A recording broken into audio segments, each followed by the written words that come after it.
plastic around the world, people know Bali as the island of the gods. Tapi sekarang mungkin Bali adalah plastic island. Om Swastiastu, Bali, jantung pariwisata Indonesia yang punya berbagai keindahan.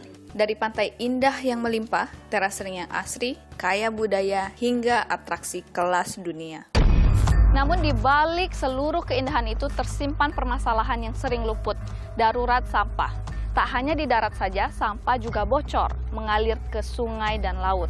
Mengapa hal ini bisa terjadi dan apa solusinya?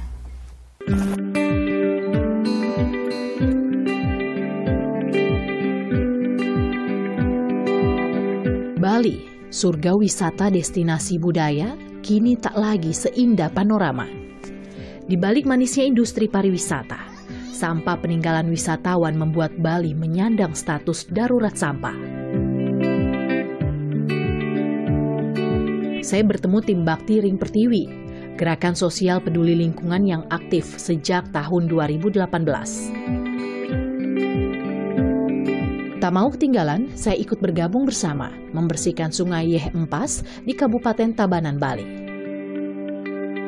Dalam waktu sekitar 2 jam saja, sampah residu seperti pakaian, kain, dan tas dengan kondisi bagus terkumpul berkarung-karung.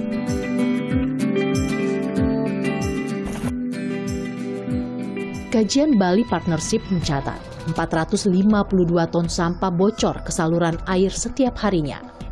Sedangkan lebih dari 32.000 ton sampah plastik tercecer ke saluran air setiap tahunnya. Plastik yang tercecer ini berpotensi menjadi limbah mikroplastik yang masuk dalam rantai makanan manusia. Iputu Partayasa, pendiri Bakti Ring Pertiwi mengungkap, semula organisasi peduli lingkungan ini tak fokus untuk pembersihan sungai. Namun, darurat sampah Bali membuat Bakti Ring Pertiwi turut membersihkan sungai rutin setiap bulannya. Lebih dari 60 ton sampah telah diangkut anggota Bakti Ring Pertiwi. Lelaki berusia hampir 50 tahun ini menilai, selain teknologi pengolahan yang belum mumpuni, kelaziman masyarakat membuang sampah ke sungai menjadi penyebab utama Bali darurat sampah.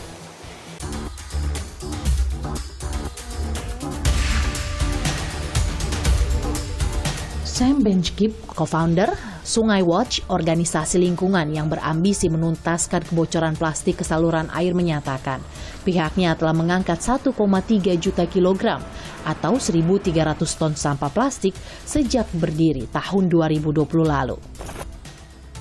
Telah memasang 180 jaring yang tersebar di Bali dan Banyuwangi, Jawa Timur, Sam melihat kebocoran sampah plastik saluran air mengalami tren kenaikan. We're not seeing a reduction in plastics flowing down our rivers at all. I think we're seeing more and more plastics in the environment, in our waterways, in the ocean. Every year we're catching more plastics in the 2.5 years since we've started. We've now collected 1.3 million kilos of plastics in 2.5 years. And that number is skyrocketing as we're increasing the operation. So the change doesn't come in a day, it doesn't come in a year. It takes a little bit of time. The barriers is just the first step. We're really looking for how can we fix the waste management problem and the plastic problem in Indonesia, not just every day by catching plastics, but how can we work upstream and really create that long-lasting change. Saya menyebut mayoritas sampah yang bocor ke saluran air adalah plastik sekali pakai. Tak hanya pemerintah dan pegiat lingkungan saja yang bergerak, siapapun bisa turut andil membuat Bali bebas darurat sampah. Salah satu caranya menghindari plastik sekali pakai atau produk yang sulit didaur ulang. At the core, plastic is an amazing material, but single-use plastics is a nightmare. And we're seeing so many of these single-use plastic sachets, the single-use plastic water bottles, the cups, and they're so easily accessible. That coupled with a lack of waste management, a lack of recycling, and a lack of education, that is a recipe for disaster. And unfortunately, here in Indonesia, there is really a lack of waste management infrastructure, and most of this plastic that's consumed, on a village level and a local level, typically either gets burnt, and up to 60% of plastics in Indonesia is burnt openly. A large majority of it falls into our rivers and makes its way to the ocean. and only a small percent of the plastic here in Indonesia gets properly collected by the government and recycled.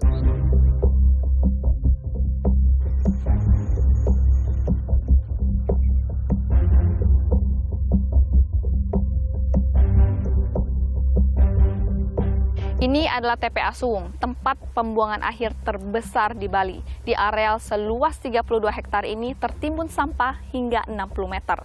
Dan saat ini TPA Suwung sudah overload. Lantas ke depannya kemana sampah-sampah di Bali akan bermuara? TPA Suwung, tempat pembuangan akhir yang beroperasi sejak 1980-an ini, setiap harinya mendapat kiriman sampah dari Kota Denpasar dan Kabupaten Badung. Sampah ditumpuk hingga menggunung tanpa ada solusi.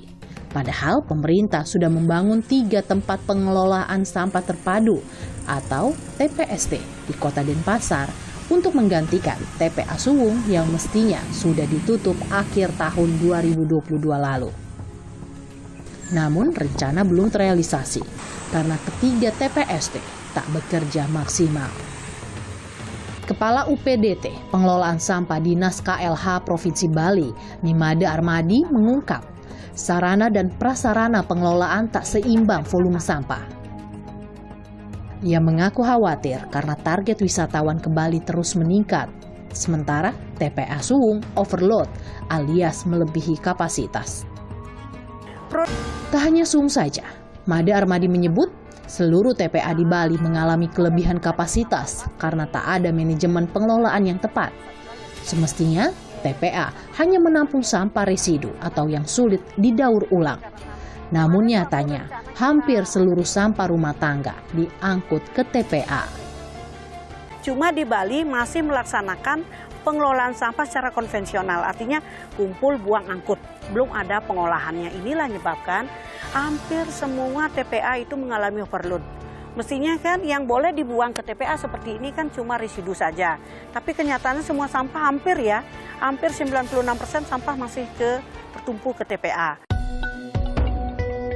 Bali, pulau yang hanya memiliki luas 560 ribuan hektar ini didatangi belasan juta pelancong setiap tahunnya.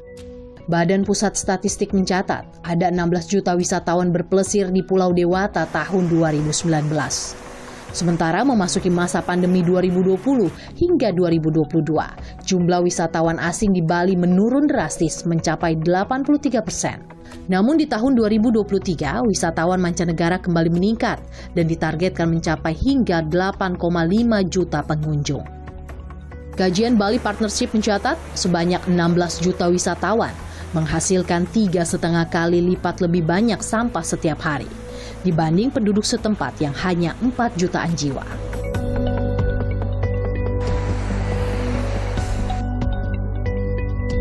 Sampah merupakan masalah klasik di Bali. Bila tak ditangani secara cepat dan tepat, citra pariwisata Bali pun terancam. Lantas apa solusinya?